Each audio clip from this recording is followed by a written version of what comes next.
خطائیں دیکھتا بھی ہے عطائیں کم نہیں کرتا، سمجھ میں نہیں آتا وہ اتنا مہربان۔ میرے انتہائی محترم بھائیوں، دوستوں، عزیزوں، آج رمضان المبارک کا دوسرا بابرکت جمعہ ہے، اور ہم سب اللہ کی رحمت اور اللہ کی رحمت کی امید کے ساتھ آج جمع ہوئے بیٹھے۔ اللہ تعالیٰ کی ذات وہ ذات ہے جو بے حد مہربان ہے، وہ بار بار معاف کرنے والی ذات ہے۔ انسان خطا کا پتلا ہے، گناہ انسان کی فطرت میں ہے، لیکن اللہ رب العزت کے دروازے رحمت کے، مغفرت کے، توبہ کے ہر وقت کھلے رہتے ہیں۔ یہی وجہ ہے کہ اللہ رب العزت فرماتے ہیں مجھے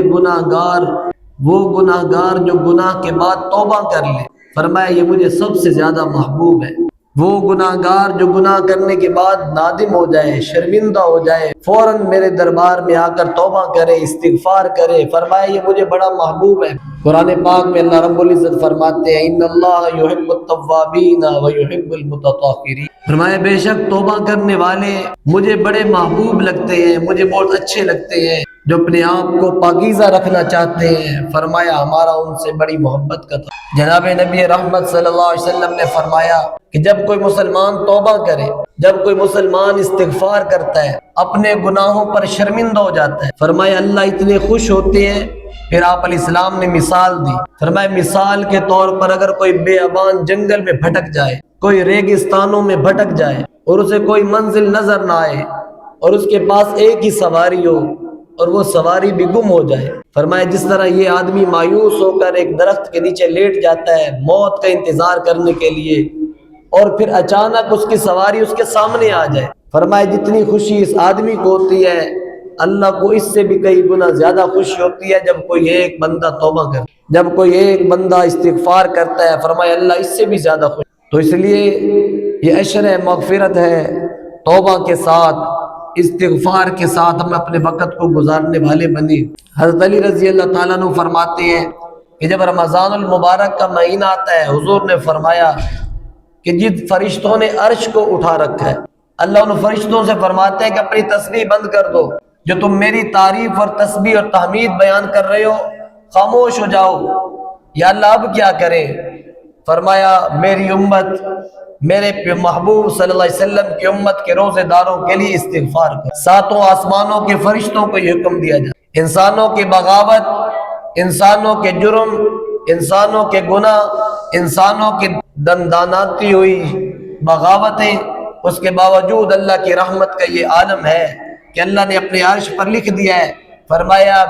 میرا غضب اس پر میری رحمت غالب ہے، میرے غضب پر میری رحمت غالب ہے، یعنی میرے دروازے رحمت ہمیشہ کھلے رہتے امت کے لیے۔ اس لیے فرمایا جب کوئی مومن اور کوئی فاسق آدمی گناہ کرتا ہے، اللہ کی بغاوت کرتا ہے، سرعام کرتا ہے، گناہ کرتا ہے،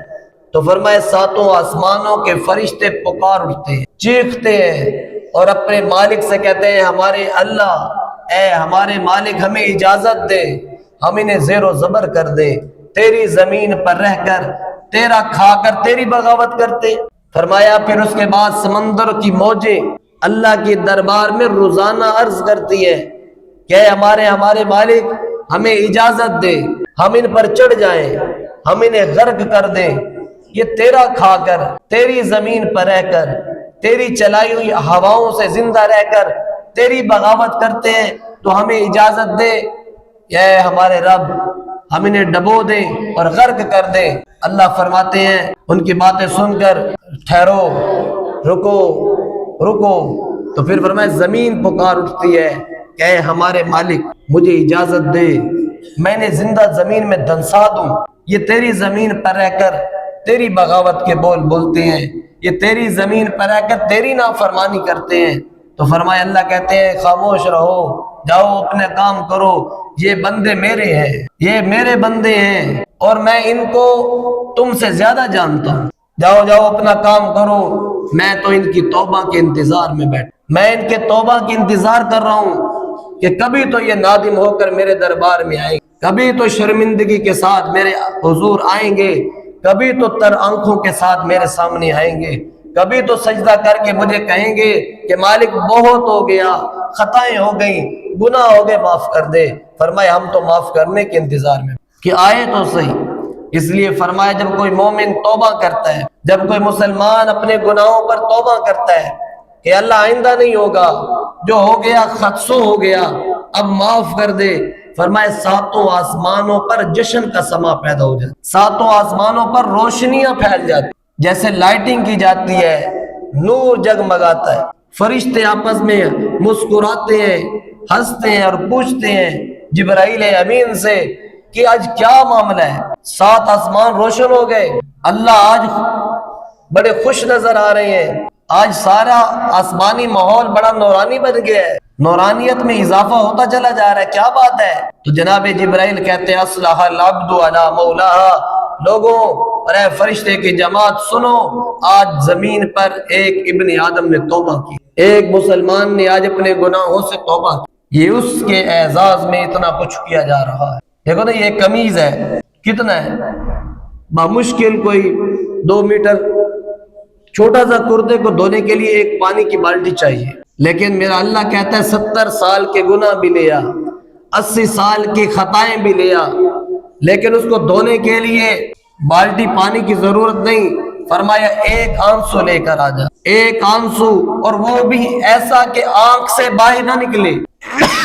بس تیری آنکھ کے کٹورے کو گیلا کر جائے۔ فرمائے مجھے میری عزت کی قسم، میں تیری 80 سال کی خطاؤں کو معاف کر دوں گا اور مجھے کوئی پوچھنے والا نہیں، مجھ سے کوئی نہیں کہہ سکتا کہ کیوں معاف کیا ہے، اس نے ساری زندگی تیری بغاوت کی ہے، تو نے کیوں معاف کیا ہے؟ فرمایا مجھ سے کوئی پوچھنے والا نہیں ہے،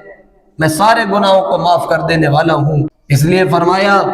کہ اللہ اپنے بندہ کی توبہ کے انتظار میں رہے کہ میرا بندہ میرے دربار میں توبہ کرے، میرا بندہ میرے دربار میں آئے۔ انسان سے خطا ہوتی ہے، یہ انسان کی فطرت ہے، انسان سے خطا نہ ہو یہ تو انسان ہی نہ ہوا، یہ تو فرشتہ ہوا، انسان سے خطا ہوگی، لیکن آپ علیہ الصلوۃ والسلام کا فرمان ہے گناہ گاروں میں سب سے بہترین گناہ گار وہ شخص ہے جو اپنے گناہ کے بعد توبہ کرے۔ گناہ کے بعد توبہ کر لینا یہ انسانیت ہے، اور ڈٹ جانا نہیں ہوتا، کیا ہو گیا ہے ساری ایسے کرتے ہیں، فلاں بھی تو ایسا ہی کرتا ہے، فلاں بھی تو یوں کرتا ہے، میں نے کر لیا تو کیا ہوا؟ یہ بغاوت ہے، یہ جرم ہے، یہ اپنے جرم میں اضافہ کرنے والی بات۔ اس لیے حضرات صحابہ کرام رضوان اللہ اجمعین نے جو زندگی گزاری، کیسی زندگی گزاری، ان کے توبہ اور استغفار کے واقعات سن کر اللہ کی قسم دل کانپ اٹھتا ہے کہ ان لوگوں نے کیسی زندگی گزاری۔ اللہ کے نبی صلی اللہ علیہ وسلم کے صحابی جناب عمر بن خطاب رضی اللہ تعالیٰ عنہ کے پاس آئے، جناب خباب رضی اللہ تعالیٰ عنہ، فرمایا خباب تو نے اسلام قبول کیا؟ جی امیر المومنین۔ فرمایا پھر تو نے کتنی مشقتیں اٹھائی؟ کہا امیر المومنین میں اپنی وضاحت تو نہیں دے سکتا، میں ان سزاؤں کو الفاظوں میں بیان تو نہیں کر سکتا، مجھ پر کیا ظلم اور مجھ پر کیا تاریخیں بیتی وہ میں آپ کو بیان تو نہیں کر سکتا، لیکن اے امیر المومنین آپ میری کمر دیکھ لیں۔ اپنی کمر سے کپڑے کو اتارا اور فرمایا امیر المومنین میری کمر دیکھیے۔ جناب عمر نے جب کمر دیکھے تو آنکھوں میں آنسو آ گئے اور رونے لگے۔ فرمایا خباب ایسی کمر تو میں نے کبھی کسی کی نہیں دیکھی، ایسی کمر تو میں نے کبھی کسی کی نہیں دیکھی، یہاں تو ایک بوٹی بھی گوشت کی موجود نہیں ہے اور یہ ہڈیاں نظر آ رہی ہیں۔ تو فرمایا امیر المومنین جب میں ایمان لایا، جب میں نے رسول اللہ کا کلمہ پڑھا، حضور کا کلمہ میں نے پڑھا، میں ان کی غلامی میں آیا، میں ایک مشرک عورت کا غلام تھا، امیر المومنین مجھے وہ زرہ پہناتی تھی، لوہے کی زرہ، اور پھر مجھے وہ عرب کی تپتی ہوئی ریت پر لٹا دیتی تھی، اور ساری دن میں ریت پر تڑپتا رہتا تھا، اور رات کو میرے اس زخمی جسم کو اے عمر رات کو جلتے ہوئے انگاروں پر لٹایا جاتا تھا، اور عمر صرف لٹایا نہیں جاتا تھا، مجھے ان انگاروں پر گھسیٹا جاتا۔ فرمایا امیر المومنین میرے خون سے، میرے زخموں سے نکلنے والے پیپ سے وہ انگارے بجھ جایا کرتے، لیکن میں نے ایمان کو نہیں چھوڑا، میں نے اللہ کو وحدہ کہنا نہیں چھوڑا، میں نے اللہ کو ایک کہا، تو پھر میں اس پہ ڈٹ گیا، اور پھر قرآن نے خوشخبریاں سنائی اور قرآن نے پیغام دیے، ان الذین قالوا ربنا اللہ ثم استقاموا تتنزل علیہم الملائکہ، فرمایا جنہوں نے میرا نام لیا، اللہ فرما رہے ہیں جنہوں نے میرا نام لیا، جنہوں نے مجھ پر ایمان باندھا،